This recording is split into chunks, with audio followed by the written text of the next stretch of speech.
At every ACC meeting, the annual, we get a lot of great information from the NCDR. For ACC 16, for example, there are 24 different abstracts being presented from data of NCDR.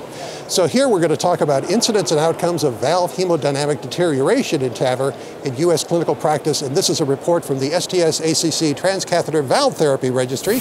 And to do this, I'm with Dr. Sreekanth Vemulapalli, and you are an MD and a medical instructor and cardiologist at Duke University. Now, this is being presented here in what capacity? This is a... Yeah, so this is a featured clinical research on Sunday. And in terms of, now the abstract was embargoed, so I haven't had a chance to see a lot of it, but this whole issue of what happens over time with TAVR is very important. Absolutely. I think we know from the surgical literature, we know roughly what the lifespan of a bioprosthetic surgical valve is.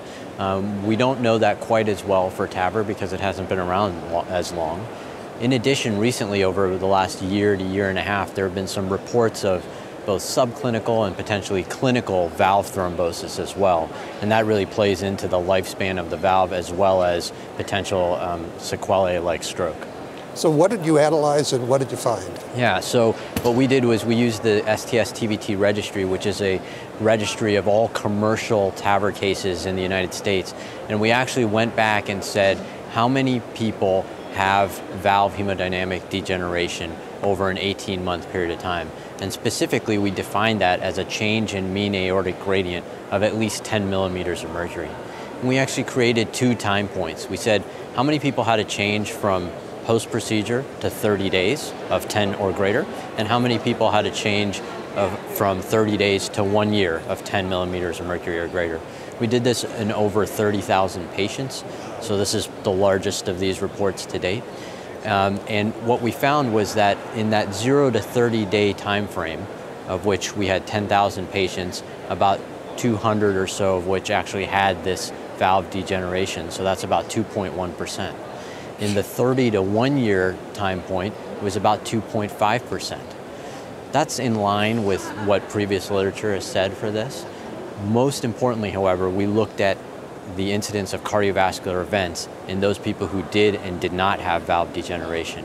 And we really saw no difference in the incidence of things like stroke, MI, heart failure, and death in patients who had valve degeneration versus those who didn't.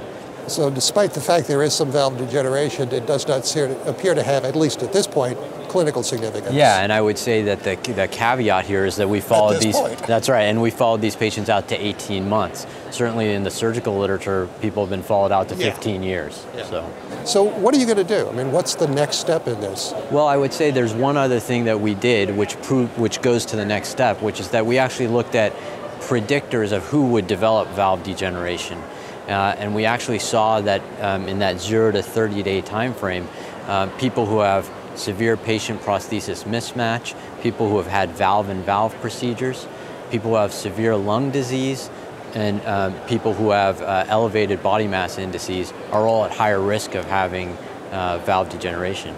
And so then the question really becomes, how do we evaluate this further? And what are the therapies, if any, that are necessary to treat this? Is there any way to stop it or maybe do something to help these patients at the front end? And I think this comes down to what's causing this. The thought is maybe this is due to thrombosis, and that's a limitation in our study. We didn't actually have this fancy 4D CT or TEE data to figure that out.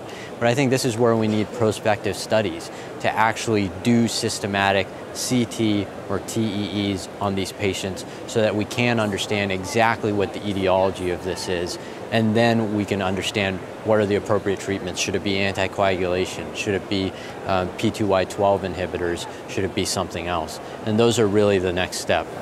Well, congratulations, because this has been a very important area, and it's one that we need a little bit more data on. So thank you very much for that.